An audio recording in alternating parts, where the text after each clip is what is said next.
Salamullahi ta'ala alaikum warahmatullahi wabarakatuh. Alhamdulillahi rabbil alamin. Wassalatu wassalamu ala ashrafil anbiya'i wal mursalin.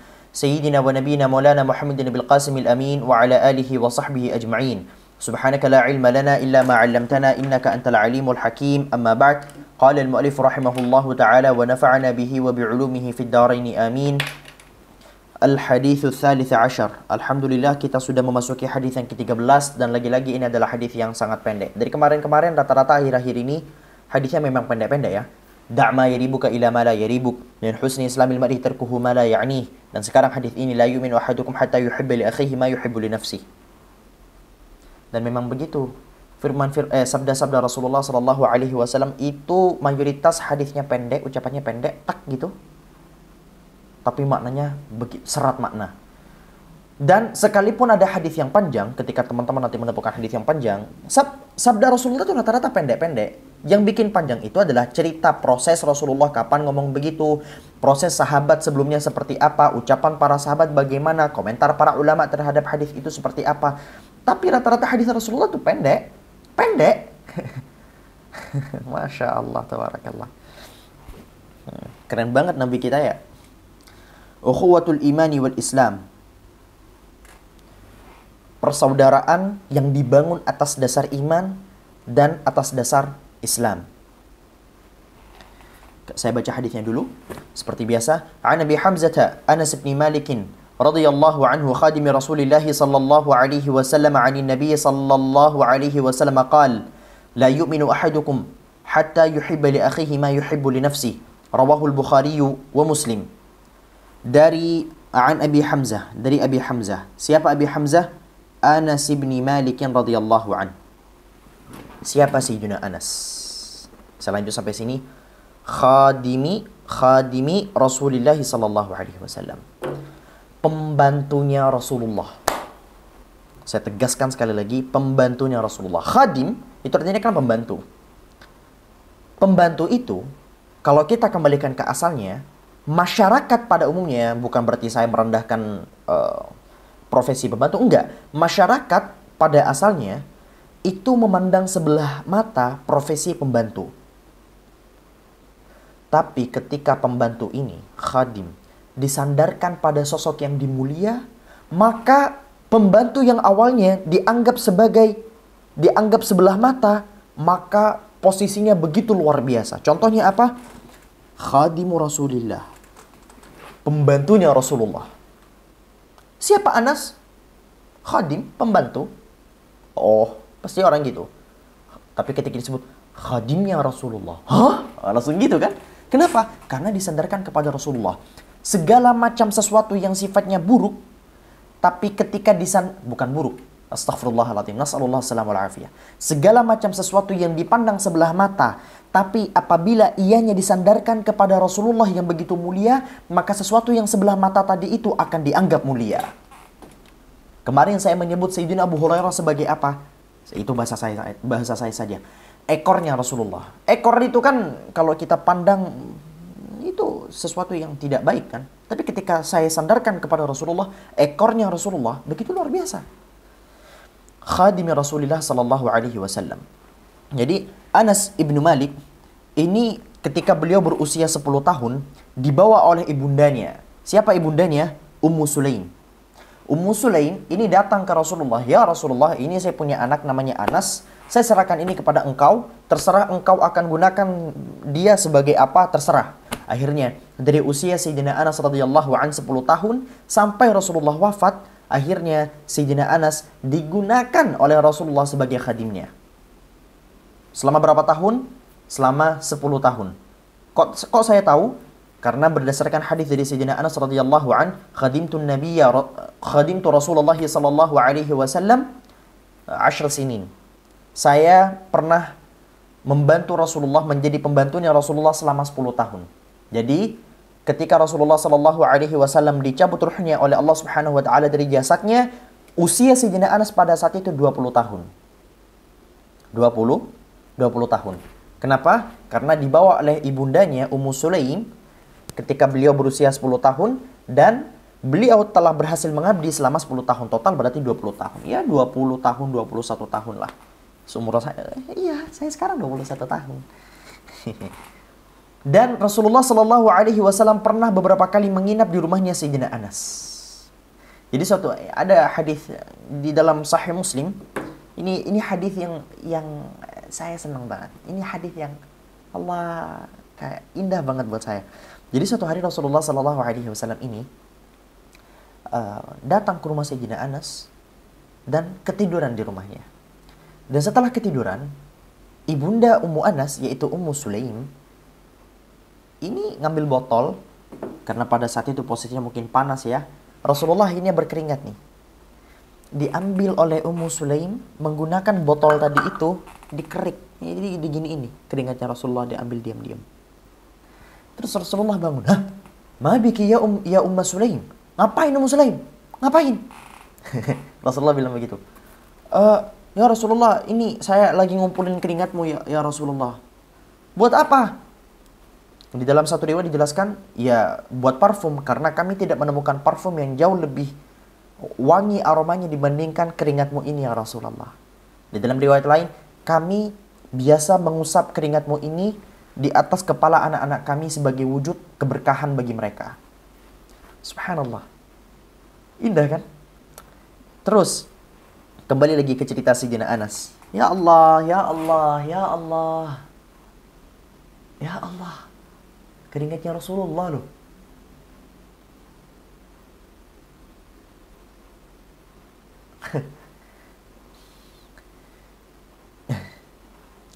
Kayak kadang suka iri gitu gak sih sama sahabat?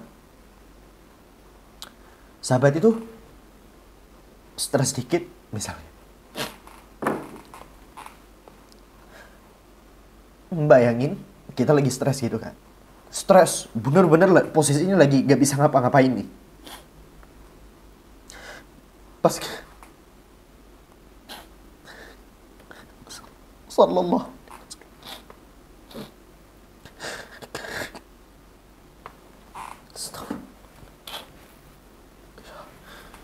Ya Allah, astagfirullah.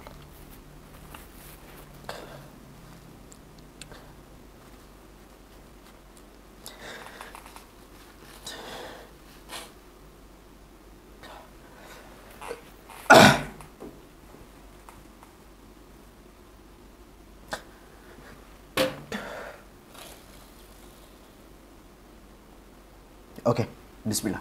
Sorry. Maaf.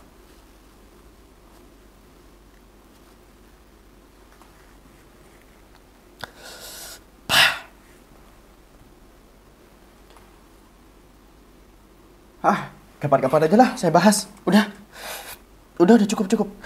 Lanjut.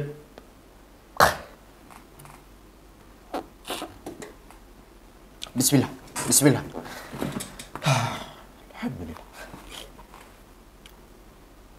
Saya bahas kapan-kapan aja ya.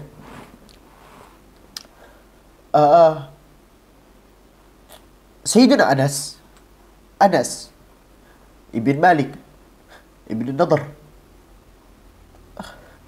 Al-Ansari Al-Khazraji radhiyallahu an adalah seorang sahabat yang begitu mulia, luar biasa.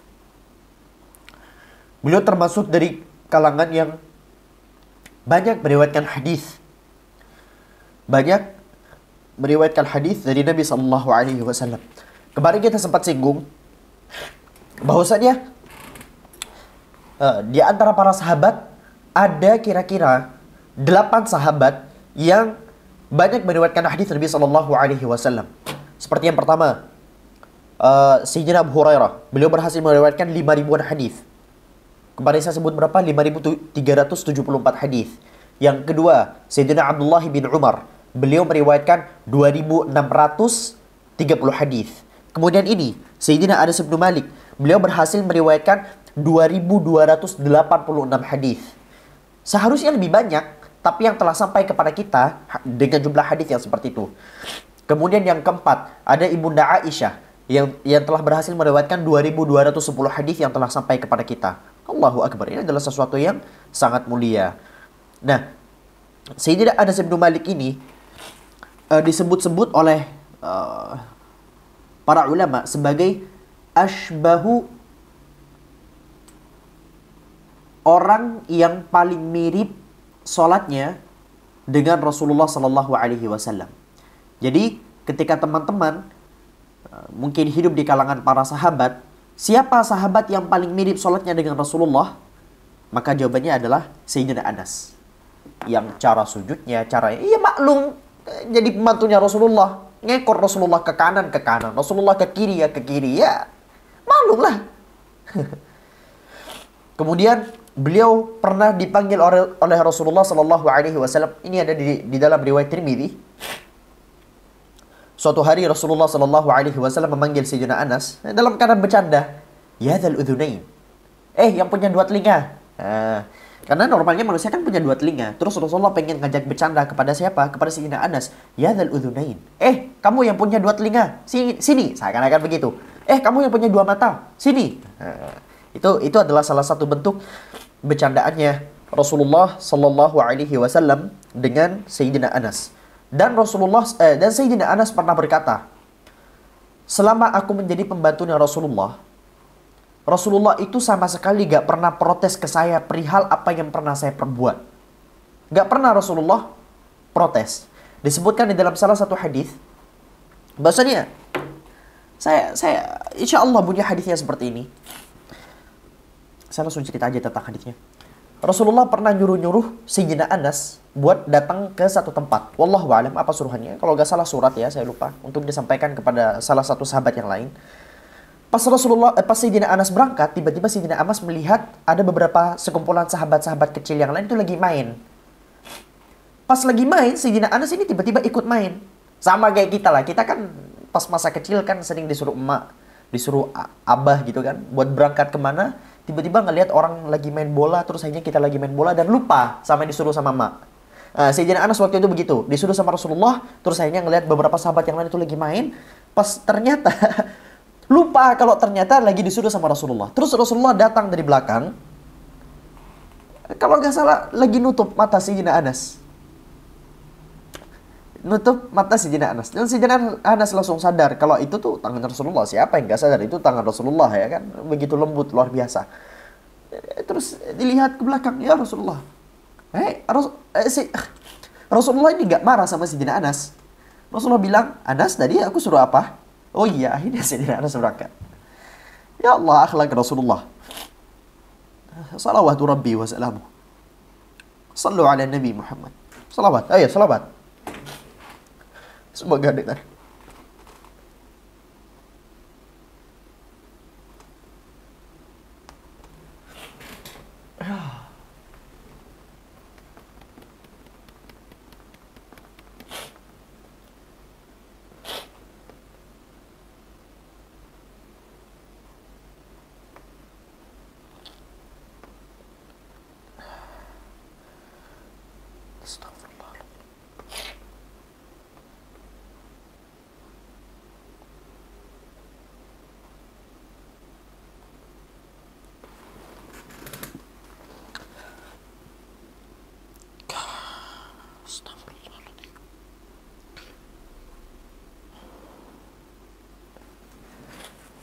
Maafin banget.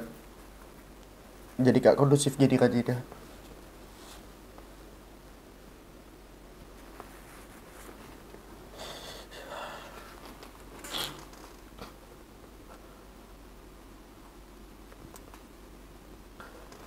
Aduh, astagfirullah. Bismillahirrahmanirrahim.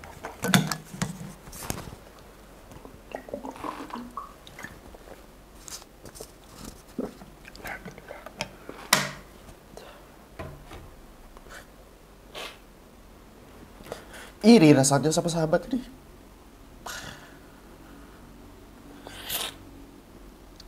Astagfirullah. Oke.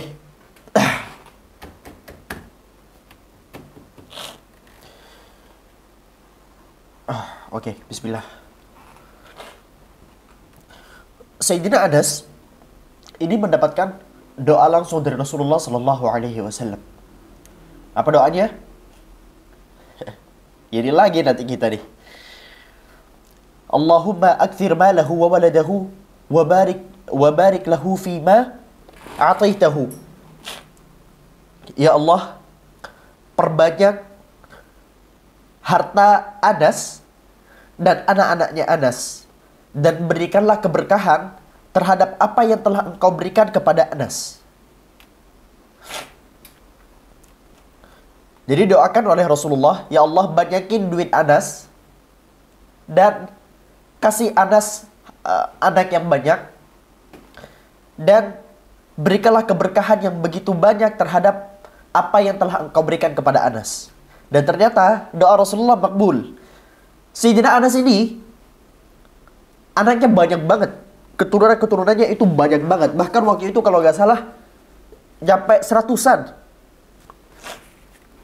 Nyampe seratusan keturunan-keturunannya di masa Sayyidina Anas masih hidup. Kemudian ternyata Sayyidina Anas setelah itu juga mendapatkan harta yang banyak, harta yang berlimpah. Karena apa? Karena doa dari Rasulullah sallallahu alaihi wasallam. Subhanallah. Kemudian Sayyidina Anas ini sudah bahas enggak tentang berapa hadis yang diriwayatkan? 2286 hadis. 2286 hadis. Udahlah. Stop kita ngomongin Sayyidina Anas. Makin meronta-ronta nih keidian kita nanti. Ya Allah. Oke, bismillah.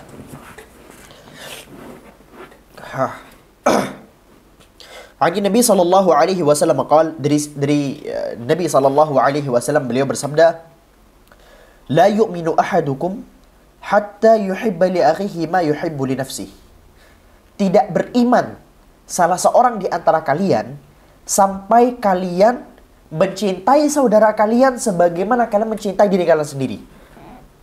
Saya ulang lagi artinya nih.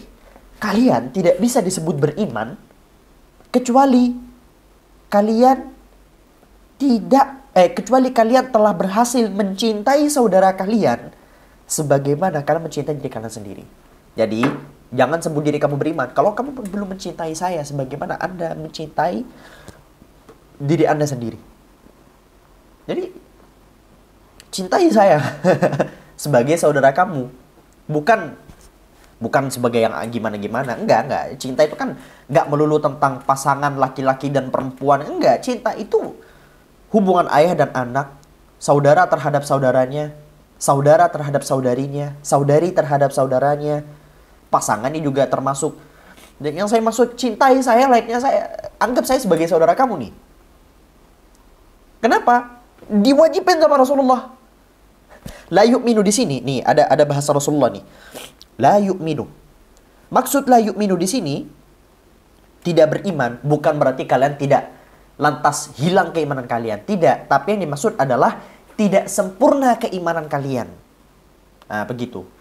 Dan dalam kasus yang lain para ulama menyebutkan bahwasannya ketika ada istilah nafyul iman, peniadaan terhadap keimanan yang disebutkan oleh Rasulullah itu menunjukkan hukumnya wajib. Jadi wajib bagi kalian mencintai saya nih. Ayo. Cintai saya layaknya sebagai saudara kalian. Dan Allahu Akbar.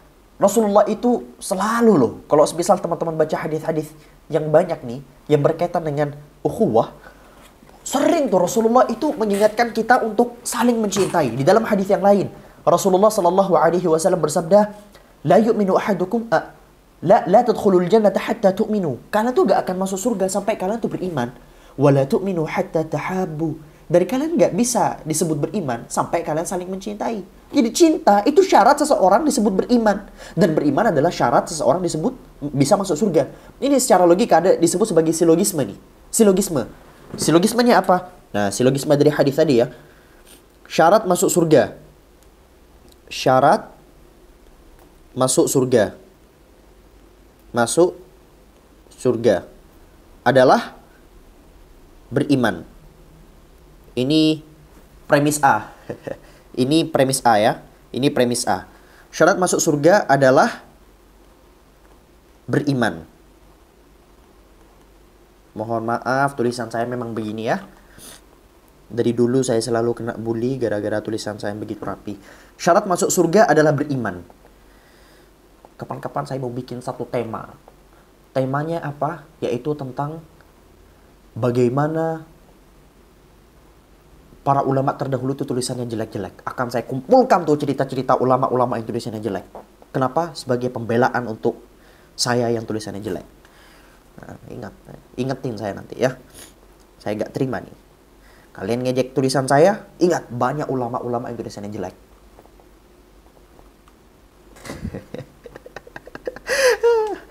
Oke, kembali ke silogisme tadi itu. Rasulullah menggunakan nalar silogisme. Syarat masuk surga adalah beriman. Seseorang tidak bisa disebut beriman,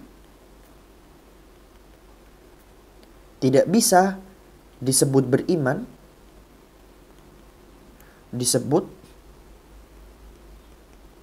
beriman kecuali apa tadi? Kecuali saling mencintai. Wala tu'minu hatta tahibbu, kecuali dengan cinta. Oke, saya sebut. Kecuali dengan cinta.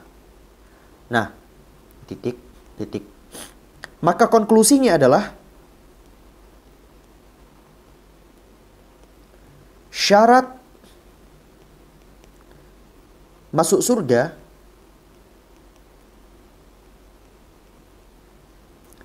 adalah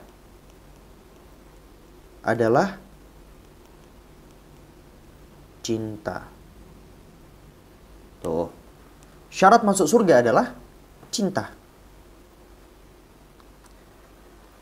Dan banyak hadis.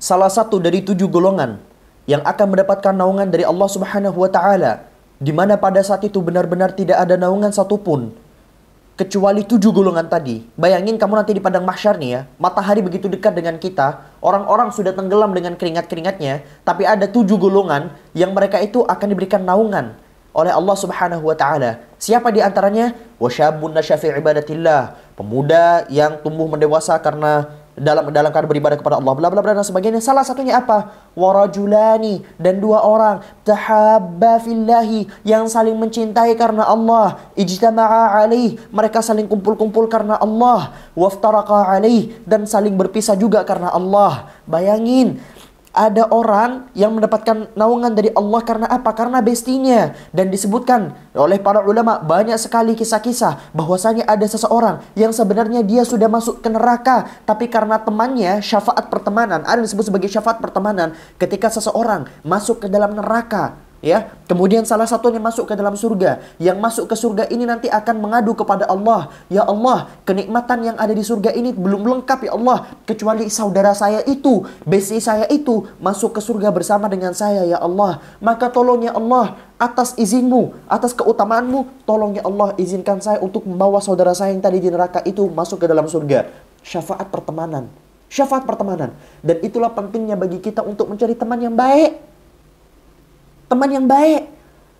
Nanti hari kiamat, orang-orang yang selama ini sok-sok ngomong tentang solidaritas, kan banyak tuh orang-orang yang mabok-mabok dan sebagainya. Gak apa-apa kita ini begini, yang penting solidaritas kita. Bikin quotes-quotes tentang solidaritas. Al-akhillau yawma idin ba'duhum li ba'din adu. Setiap perbestian nanti di hari kiamat mereka akan saling memusuhi, saling mencela. Ya Allah, dulu saya jadi cogil, saya dulu mabok gara-gara diajak dia ya Allah. Ya Allah, dulu ya Allah. Enggak ya Allah, dia mah jadi cogil, jadi mabok begitu ya karena dia pengen mabok. Dan seterusnya. Siapa? Kecuali orang-orang yang bertakwa. Kecuali yang cintanya tadi itu tidak dibangun atas dasar kemaksiatan. Jadi ketika kalian berteman, carilah teman yang bisa membawa kalian, yang bisa menyelamatkan kalian nanti dari nerakanya Allah. Investasi itu. Kalian ketika menemukan teman nih yang kelihatannya soleh, investasi gue nih, nah gitu. Nah ini nih, ini contoh teman yang bisa nyelamatin saya. Temenan kenalan sama dia, ajak dia, traktir dia makan, sehingga kamu tahu nanti makanan kamu ini akan digunakan pada hal yang baik. Kan enak tuh, traktir orang soleh itu nikmat. Pertama, kamu bisa membangun ukhuwah, pertemanan sama dia, membangun pertemanan, akhirnya kalian jadi akrab lewat makanan itu. Dan kalian akan bisa mendapatkan passive income. Passive income-nya seperti apa? Passive income dari makanan yang ada di perutnya. Misalnya, Makanan yang ada di perutnya itu masih ada di perutnya. Terus dia pakai buat sholat, dia pakai buat beribadah, dia pakai buat ngaji, dia pakai untuk sesuatu yang baik. Kamu dapat pahala terus menerus dari selama dia ngaji. Dan ternyata dia mendapatkan ilmu dari tenaga yang kamu berikan lewat makanan kamu. Loh, kamu dapat passive income lagi. Dari mana? Dari ilmu yang dia sebarluaskan lagi. Nikmat banget bro, temenan sama orang soleh itu. Nikmat. Di dalam hadis lain, Nabi Shallallahu Alaihi Wasallam bersabda, kalau kamu suka sama orang, cinta sama seseorang, kasih tahu dia. Bagaimana bunyi hadisnya? Idza ahabba ahadukum akhah, gimana hadisnya? Iya, fal yu'limahu iyah. Apabila salah seorang di antara kalian itu, kama qala Nabi sallallahu alaihi wasallam, apabila salah seorang di antara kalian mencintai saudara kalian, maka hendaknya lah salah seorang di antara kalian memberitahunya. Di dalam hadis Nabi sallallahu alaihi wasallam yang lain, ada seseorang yang datang kepada Rasulullah tiba-tiba ngomong, "Ya Rasulullah, inni uhibbu fulanan." Ya Rasulullah, sesungguhnya saya mencintai seseorang. Kemudian Rasulullah bertanya, "Akhbarta? Sudah kamu kasih tahu dia?" Kemudian sahabat itu berkata, "La ya Rasulullah, belum ya Rasulullah." "Fa akhbir." Sana, datengin, terus kasih tahu dia bahwasanya kamu mencintainya. Ya Allah, baterainya habis. Maaf ya teman-teman, barusan ada kesalahan teknis, saya lupa ngecas baterainya. Jadi ceritanya, ada seorang sahabat yang datang ke Rasulullah, "Ya Rasulullah, sesungguhnya saya mencintai fulan, mencintai seseorang." Rasulullah nanya, "Akhbartah, kamu sudah kasih tahu?" Dijawab lagi sama sahabat, "Tidak ya Rasulullah." Terus sama Rasulullah dibilang, "Berdiri sana, qum fa akhbir." Kasih tahu dia bahwa kamu mencintainya. Akhirnya sahabat tersebut mendatangi sahabat satunya lagi dan berkata, "Inni uhibbuka fillah." Sesungguhnya aku mencintaimu karena Allah. Kemudian dijawab lagi sama sahabat satunya, "Ahabbaka alladhi ahbabtani fi." Ahabbaka alladhi ahbabtani lah. Mudah-mudahan, semoga Allah mencintaimu karena cintamu kepadaku yang dibangun atas dasar Allah. Indah. Makanya para ulama menyebutkan sunnah hukumnya memberitahu sosok yang kita cintai bahwa kita betul-betul mencintainya. Tapi ini tidak berlaku bagi hal-hal yang bisa mengundang fitnah besar seperti crush kalian. Gak usah confess, tidak diperkenankan di dalam Islam. Tiba-tiba confess, tentu saja ada beberapa jenis confess yang diperkenankan dengan wasilah yang syar'i hukum tentunya. Tapi kalau semisal confess kalian tiba-tiba chat, "Assalamualaikum, tadi aku mendapatkan kabar dari DM dari YouTube-nya Bang Kadam, katanya sunnah memberitahu seseorang yang kita cintai dan aku mencintaimu karena Allah." Gak usah begitu, gak usah modus kalian. Hadis ini tidak seluas yang kalian pikirkan. Hadis ini harus dibangun atas sesuatu yang halal. Beritahu cinta itu kepada siapa? Kepada orang tua kalian. "I love you papa, I love you mama." Saya gak bisa, susah. Love language keluarga saya gak begitu soalnya. Ya Allah. Terus sebenarnya kalau pakai bahasa Indonesia itu orang Indonesia susah sebenarnya yang kayak begitu. Tapi bahasa Arab dan bahasa Inggris itu tuh biasa seperti itu. Suatu hari saya pas perjalanan Turki, kalau nggak salah dari Istanbul ke Ankara waktu itu, saya lagi sama Farhan kan, Farhan Jijima. Nah, pas saya lagi buka HP, tiba-tiba terlintas nih hadis tadi itu. Hadis disunnahkan memberitahu cinta kita kepada sosok yang kita cintai. Tiba-tiba di tengah itu saya bingung, saya ingin mengamalkan hadis ini. Di kanan saya ada Farhan. Saya langsung kayak gak ada angin, gak ada apa. Farhan yang lagi pegang HP, saya bilang, "Han, bentar. I love you so much." Terus Farhan kayak, iya. Terus akhirnya saya klarifikasi, "Ini Han, sunnah Han memberitahu sosok yang kita cintai bahwa..." "Oh iya juga sama." Terus Farhan kayak awkward gitu. "Ya, I love you too."